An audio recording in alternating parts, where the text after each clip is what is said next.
In this video, we will show you how to remove the login password on Windows 10 in a simple way. Let's get it started.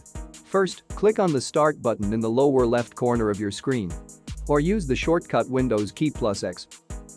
Next, navigate to the Settings icon, represented by a gear. Click on it to open the Windows Settings menu. In the Settings menu, find the Accounts section and click on it. This is where you can manage your user account information, including your password. Under the Accounts section, you'll find the Sign In Options section. Just click on it. Then here, select the Password option. This will take you to the Password Management screen. Just click on the Change button. Then here will ask you for your current password. Just type and click Next. And then the Password Change wizard will appear.